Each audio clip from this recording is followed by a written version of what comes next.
ঝাড়খণ্ড ভ্রমণের প্রথম পর্বে আমরা জোনা জলপ্রপাত এবং হুড্ডু জলপ্রপাত দেখেছি। দ্বিতীয় পর্বে আমরা দেখব ডিমনা লেক এবং জামশেদপুর। সঙ্গে থাকবে অনেক আনন্দ আর প্রচুর খাওয়া দাওয়া।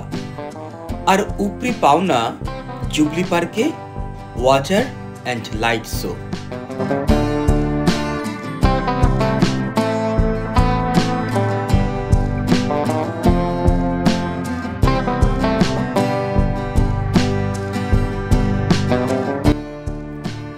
বন্ধুরা, এখন বাজে সকাল 6টা।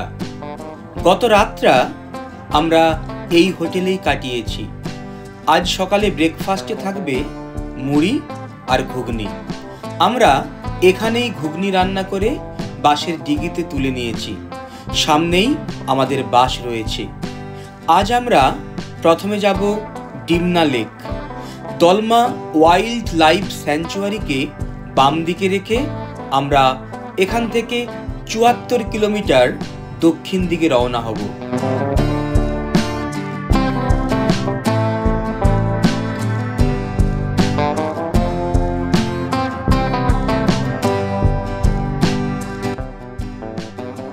এখন সকাল 7টা বাজে। আমাদের বাস ডিমনা লেকের উদ্দেশ্যে রওনা দিয়েছে। রাতে সবাই ভালো ঘুমিয়েছি, তাই শরীরে চনমনে। বাস ছাড়ার সঙ্গে সঙ্গে আমাদের নাচও শুরু হলো। সিটে আর কেউ বসে নেই, সবাই গৌরাঙ্গ নৃত্যতে গা ভাসালো।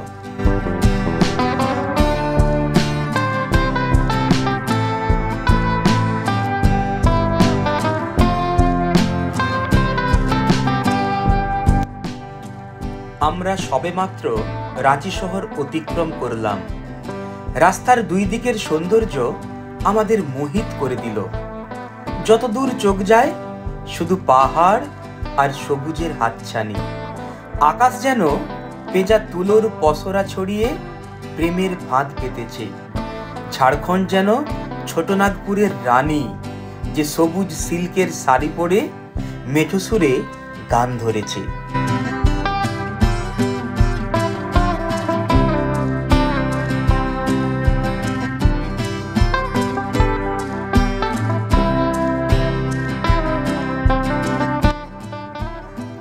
সকাল 9:30। আমাদের বাস এসে দাঁড়িয়েছে ডিমনা লেকের ঠিক সামনে। প্রথমেই আমি 400 মেগাপিক্সেলের চোখ দিয়ে আশেপাশের জায়গাটা একটু জরিপ করে নিলাম। সামনের বাঁধটি প্রায় 100 ফুট উঁচু এবং এই বাঁধে উঠলেই আমরা ডিমনা লেক দেখতে পাবো। নিচের পরিবেশটিও খুব ভালো, শান্ত, নিরালা, কিন্তু সতেজ, প্রাণবন্ত।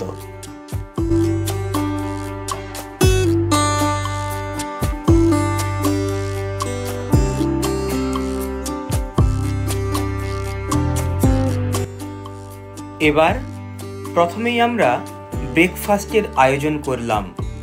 ঘুগনি মুড়ি, আলু, মটর, রাজমা আর ডাল দিয়ে আমাদের রঞ্জনদা একটি চরম উপাদেয় ঘুগনির স্বাস্থ্যকর পদ তৈরি করেছেন। মশলাও অত্যন্ত কম, তাই এখনো পর্যন্ত আমাদের কোনো ছাত্রছাত্রী অসুস্থ হয়নি। ছাত্ররা এবং আমরাও মন প্রাণ ভরে ব্রেকফাস্টের শেষ বিন্দু পর্যন্ত উপভোগ করলাম।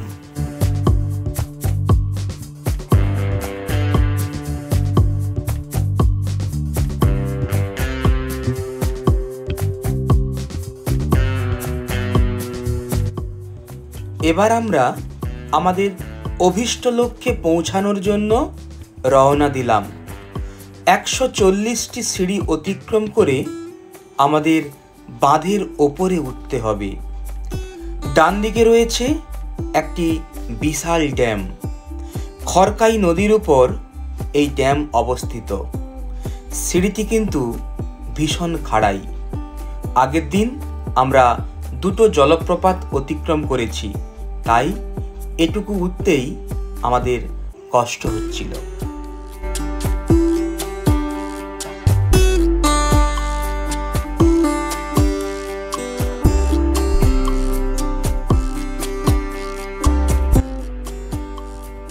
ওপরে ওঠার পর যে দৃশ্যটা প্রথমে চোখে পড়ল তা অনির্বচনীয়, ভাষায় প্রকাশ করা যায় না।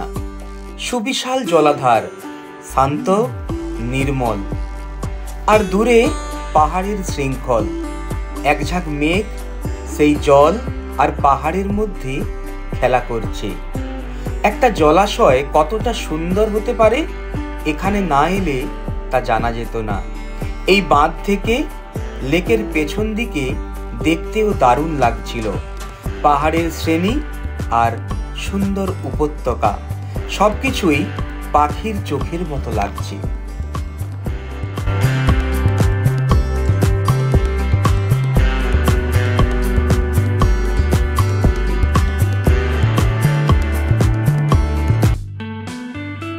জামশেদপুরের ডিমনা হ্রদ শহর থেকে 13 কিলোমিটার দূরে দলমা বন্যপ্রাণী অভয়ারণ্যের কাছে দলমা পাহাড়ের পাদদেশে অবস্থিত। হ্রদটি তার স্বচ্ছ জল এবং মনোরম পরিবেশের জন্য পিকনিক স্পট হিসেবে সুপরিচিত। এই জলে বোটিং, রোয়িং এবং জেট স্কিং এর ব্যবস্থা রয়েছে। এই লেকটি শহরের জলের প্রাথমিক উৎস হিসাবে এবং ইস্পাত শিল্পের জন্য জল সংরক্ষণ এবং সরবরাহের জন্য একটি জলাধার হিসাবে ব্যবহৃত হয়। টাটা স্টিলের অধীনে নির্মিত বাঁধটি জামশেদপুরের মির্জাদিহি পঞ্চায়েতের প্রশাসনের অধীনে খড়কাই নদীর উপর অবস্থিত।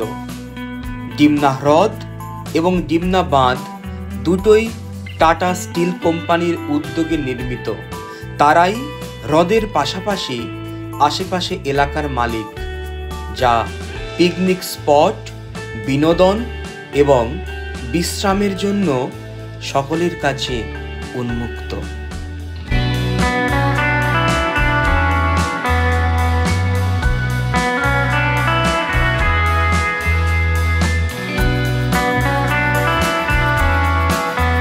আমরা এখন দাঁড়িয়ে আছি ডিমনা লেকের ঠিক পাড়ে। আমি জিজ্ঞাসা করে নেব আমাদের এক খুদে ছাত্রকে এই লেকটি তার কেমন লাগলো। পেয়েছি আমরা সায়নকে। আচ্ছা সায়ন, তুমি তো এখন ডিমনা লেকের কাছে আছো, লেকটা কেমন লাগলো বা আর কি হলে ভালো লাগতো? খুব ভালো লাগছে। পার্কে যাচ্ছে সমুদ্র আরও ভালো হতো, বন জঙ্গল হয়ে আছে, ভালো আছে, সমুদ্রের মতো লাগছে, ঠান্ডাটা বাতাস বইছে, কিছুক্ষণ আগে বৃষ্টি হলো, পাহাড় চারপাশে, খুব ভালোই লাগছে। আচ্ছা কালী, তোমার কেমন লাগলো? ভালো লাগলো। আর কি হলে ভালো লাগতো? আর এখানে বোট বা নৌকা থাকলে ভালো লাগতো।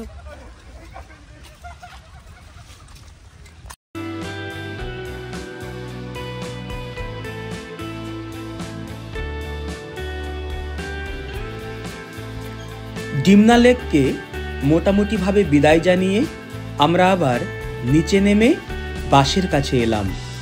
এসে দেখলাম মাংসে নুন মাখানো হচ্ছে।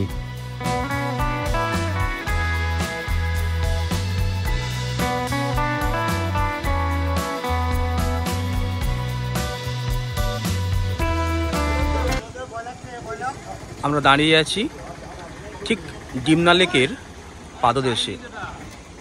এখন দুপুর, আমাদের খাওয়ার সময়, লাঞ্চ করব। দেখি জেনে নেব আমাদের ম্যানেজারের কাছ থেকে আজকে মেনুতে কি কি আছে। স্যার বলুন, আজকে আমরা দুপুরে মেনুতে কি কি পাবো? আমাদের মেনুতে আছে, প্রথমে আছে স্যালাড আছে, তারপরে আছে আমাদের লেবু, তারপরে চানা পনির আছে, ফ্রাইড রাইস আছে, পরে আছে আমাদের হচ্ছে নবরত্ন মাংস আছে, তারপরে সঙ্গে আছে আমাদের পাঁপড় আর হচ্ছে চাটনি। বাহ, তাহলে তো আজ দারুণ, আজ তো খাওয়া খুব জমে যাবে। জমা খাবার মতন ওয়েদার সুদা আছে, পরিবেশ, সবাই মজা করতেছে, বেশ খুশিতে ঘুরতেছে। একদমই খাওয়ার জন্য প্রস্তুতি আমরা হয়ে গেছি, আর কিছুর মধ্যে আমরা খেতে বসবো। ঠিক আছে স্যারকে অনেক ধন্যবাদ। Thank you sir.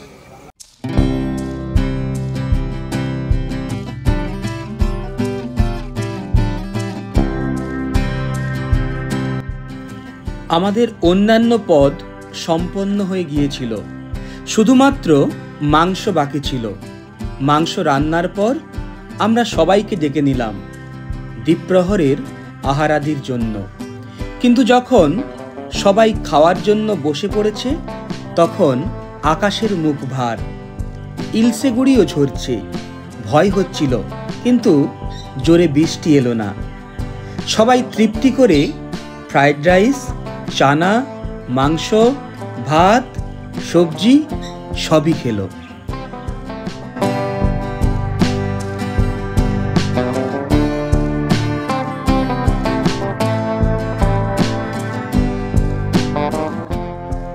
এবার আমরা ডিমনা লেককে বিদায় জানিয়ে জামশেদপুর শহরের উদ্দেশ্যে যাব।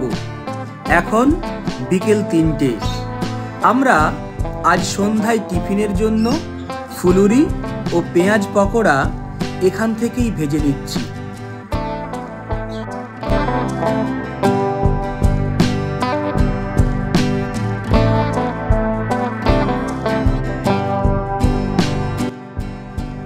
এখন বিকেল 4টে।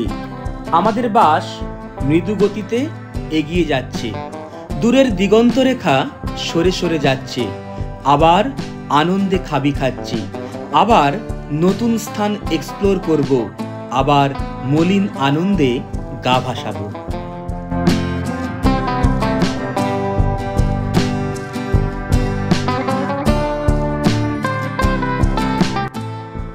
বন্ধুরা, আমরা পৌঁছে গেছি জামশেদপুরের জুবলি পার্কের কাছে। জামশেদপুরের এই অঞ্চল ভ্রমণের জন্য আমাদের অটোরিকশা বুক করতে হবে। এখানে একটু আধটু সিন্ডিকেটও চলে। আমাদের পৌঁছানোর সঙ্গে সঙ্গে কিছু অটো চালক এসে ভিড় করছে। তারা বলল জনপ্রতি 70 টাকা করে নেবে এবং 4টি স্পট দেখাবে। পরে দর কষাকষি করে স্থির হলো আমরা জনপ্রতি 50 টাকা করে দেব।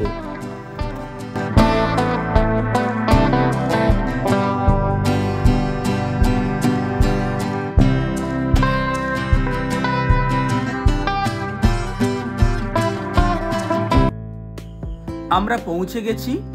আমাদের প্রথম গন্তব্য সাই মন্দির। খুব ছোট, গোছানো এবং সুন্দর। ডিজাইনটিও অদ্বিতীয়। ভেতরে সাই বাবার মূর্তি রয়েছে। আশেপাশে সবুজের গালিচা। মেডিটেশন করার জন্য জায়গাটি অত্যন্ত ভালো। ভেতরে ছবি তোলা নিষেধ।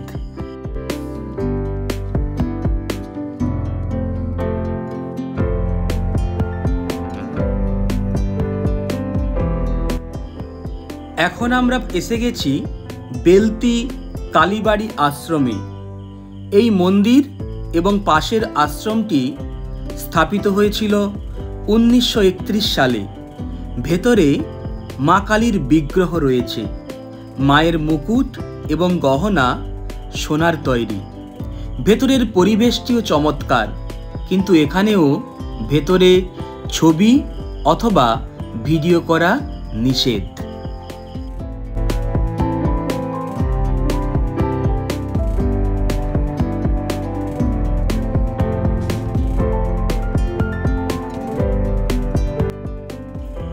আমাদের পরবর্তী গন্তব্যে এসে হাজির হলাম, ডায়মন্ড পার্ক। এখানে এসে দেখছি কিছু অল্প বয়সী ছেলে সাইকেলের সামনের চাকা ওপরে তুলে হুইলি করছে। জায়গাটা খুব ভালো। একদিকে কিনান স্টেডিয়াম এবং অন্যদিকে ডায়মন্ড পার্ক। এই পার্কে প্রবেশের জন্য কোনো মূল্য দিতে হয় না, কিন্তু আজ রবিবার, তাই পার্কটিও বন্ধ। সপ্তাহে একদিনই পার্কটি বন্ধ থাকে। দেখুন ভেতরের পরিবেশটি কতটা চমৎকার।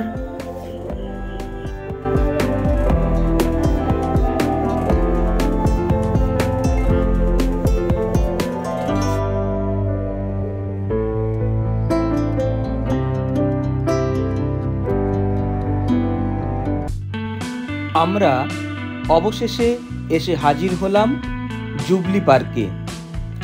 200 একর জায়গার উপর এবং 0.81 বর্গ কিলোমিটার জায়গার উপর এই পার্কটি রয়েছে। টাটা স্টিল কোম্পানি এই পার্কটির আনুষ্ঠানিক মালিক।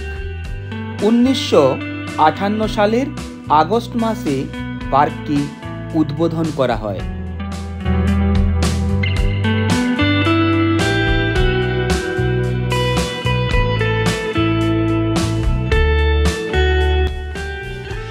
ভেতরে প্রবেশের সাথে সাথে চোখে পড়বে বিশাল চওড়া কালো পিচের রাস্তা। ভেতরে প্রচুর গাছ আর ঘাস। ঘাসগুলো সুন্দরভাবে ছাঁটাই করা, গাছগুলো ওয়েল মেনটেন্ড। ভেতরে বসার জন্য অনেক জায়গা রয়েছে। কাছের মানুষের সঙ্গে সময় কাটানোর জন্য এটি একটি উপাদেয় স্থান।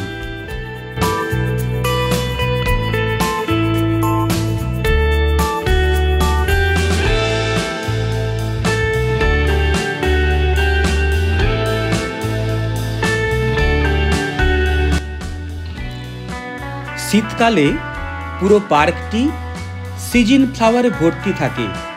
তখন এটি আরও আকর্ষণীয় হয়ে ওঠে। তবে এই পার্কটির বিশেষ বৈশিষ্ট্য সন্ধ্যার ওয়াটার অ্যান্ড লাইট শো। জল ও আলো নিয়ে এই পার্ক রাত্রিতে এক মায়াবী রূপের সৃষ্টি করে।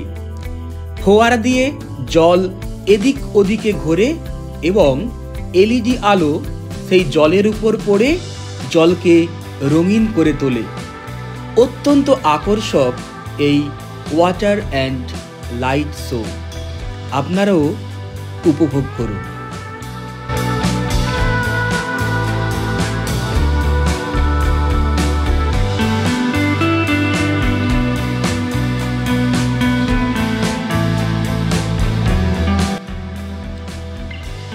আমি এর আগে এই রকমের অনেক light and water show park দেখেছি, কিন্তু এখানে মিউজিকের অভাব অনুভব করলাম।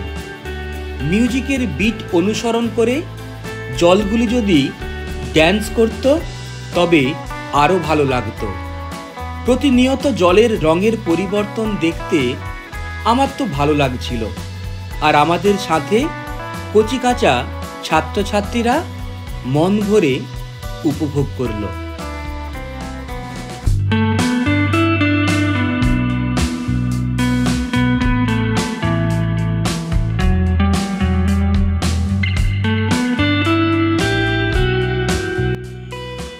আপনারা যদি জুবলি পার্ক ভ্রমণ করতে আসেন, মনে রাখবেন পার্কটিতে প্রবেশের জন্য কোনো মূল্য দিতে হয় না। পার্কটি সপ্তাহের 7 দিনই খোলা থাকে। কিন্তু কিন্তু কিন্তু এই লাইট অ্যান্ড ওয়াটার শো শুধুমাত্র সপ্তাহে 3 দিনই হয়ে থাকে, শনিবার, রবিবার এবং মঙ্গলবার, সন্ধ্যা থেকে 8:30 পর্যন্ত।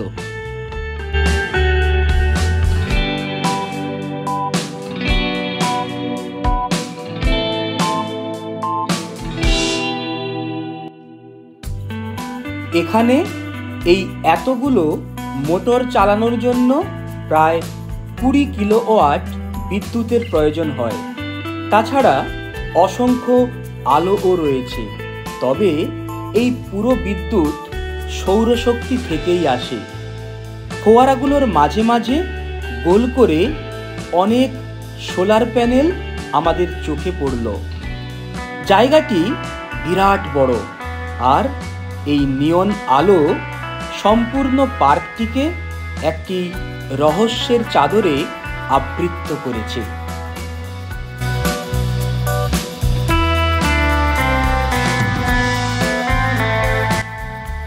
সমস্ত ফোয়ারাগুলোর শেষ প্রান্তে একটি সাদা রঙের মডেল রয়েছে। আলোর রোশনাইতে তা কখনো লাল আবার কমলা বলে মনে হচ্ছে। প্রথমে জিনিসটা কি বুঝতেই পারলাম না, পরে সামনে গিয়ে দেখলাম বিজ্ঞানী আর্কিমিডিসের সঙ্গে এই মডেলটির সম্পর্ক রয়েছে। বন্ধুরা, তোমরা কমেন্ট করে জানাও এই মডেলটির সঙ্গে বিজ্ঞানী আর্কিমিডিসের কী সম্পর্ক রয়েছে।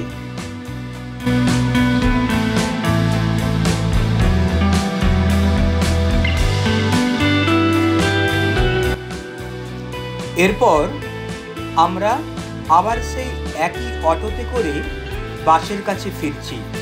সময়টা সন্ধ্যা 7:30।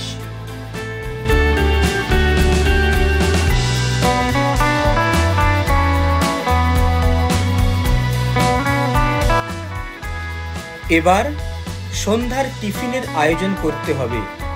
আগে থেকেই আমরা ফুলুরি এবং পকোড়া ভেজে রেখেছিলাম। এখন সবাই হাতে হাত লাগিয়ে প্যাকেট বন্দি করতে লাগলাম। আমরা এখানে পরিবেশ বান্ধব প্লাস্টিক ব্যবহার করেছি।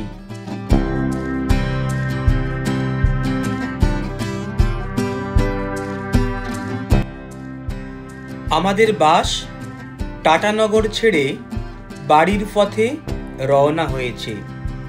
আজ রাত্রিতে আমাদের বাস কোনো একটা ধাবাতে দাঁড়াবে। সেখানেই আমরা আজকে রাতের ভাতের ব্যবস্থা করব। ভাত খাওয়ার পর খানিকক্ষণ বিশ্রাম নেব, তারপর বাড়ির উদ্দেশ্যে রওনা হব।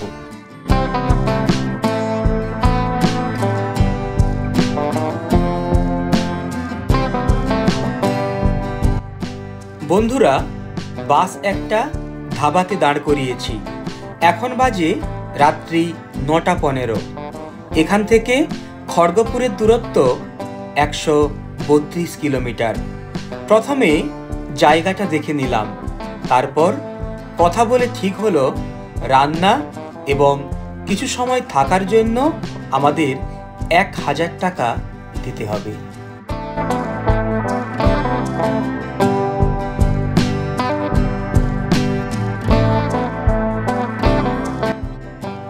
রাতের মেনুতে তেমন কিছু ছিল না।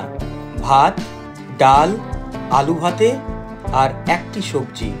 তবে এই দুদিন ধরে এত কিছু খেয়েছি বলে এই আলু ভাতে ভাতও অমৃতের সমান বলে মনে হচ্ছে।